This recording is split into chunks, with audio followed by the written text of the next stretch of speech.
जे पढ़ल लिखल हुई वैसा लिखबे ना करी आज जानत हुई कि सेलिब्रिटी माने का होला। अनुपमा यादव जज बन के थोड़े गइल रहली, अनुपमा यादव सेलिब्रिटी रहली, ओ मंच के शोभा बढ़ावे कुछ क्षण खातिर गइल रहली। जज त मोहन राठौर जी रहली। हेलो हेलो हेलो, बड़ी ओरिजिनल बात बोलने जा रहा हूँ। हाँ, रियलिटी शो को मैं घंटा मानता हूँ। तुम्हारे लिए जो पब्लिक है ना, जिस दिन वो चुन के भेजेगी किसी भी माई के लाल का औकात नहीं तो तुमको पीछे कर दे, वो बड़ी बात है। ढेर दिन सहानी अपना हिस्सा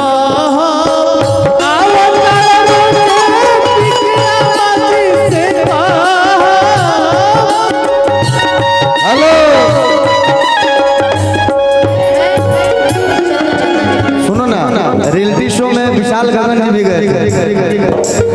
वो फाइनल नहीं जीते तो उनका कोई क्या उखाड़ लिया कुछ ना। आज ये पब्लिक जो चाहेगी ना वही होगा। रियलिटी शो में क्या होला, घंटा होला।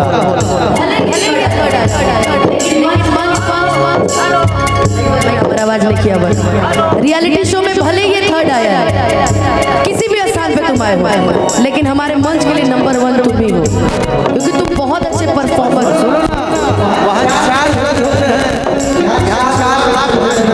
4 करोड़ और मैं चंदन कोई जज नहीं थी, मुझे एज ए सेलिब्रिटी बैठाया गया था, चाहे वो कोई भी हो, चाहे मैं हूँ, चाहे मनोज भैया भी आए थे, वो भी सेलिब्रिटी में ही बैठे थे। हमारी इतनी औकात नहीं कि हम लोग किसी को जजमेंट करें, हम अभी खुद सीख रहे हैं। लेकिन एक पद दिया गया था मुझे, मैं बस अपने पद को निभा रही थी एज ए सेलिब्रिटी, बाकी कुछ नहीं। मैं किसी को नंबर देने नहीं गई ना, मैं तारीफ करने गई। छोट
अब जा जान बजेबे तब हम गए। अब जा भुला जाई हो, अब जा भुला जाई हो। अनुपमा एक गाना गाती थी पहले।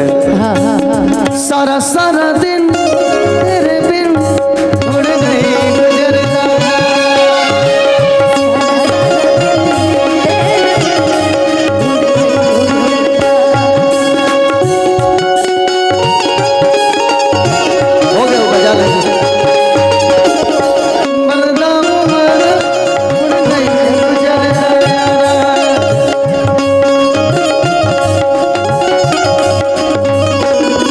अब जा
छोटू जोरे गावा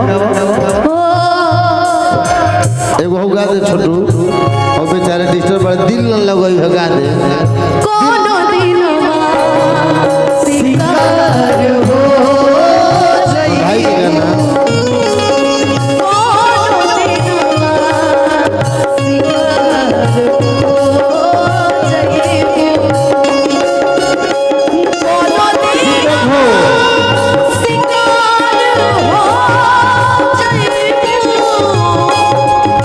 कोनो दिलवा शिकार हो जाइबू कोनो दिलवा शिकार हो जाइबू हमसे मिलबू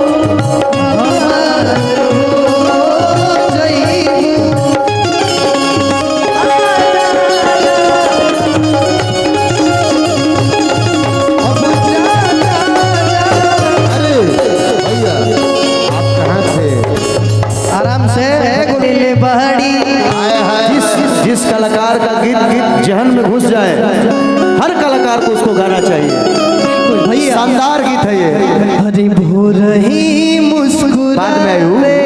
बड़ी आज अच्छा अरे कटी दिन बुझाता बेल के बजाओ कि भोर ही मुस्कुरा रे बाड़ी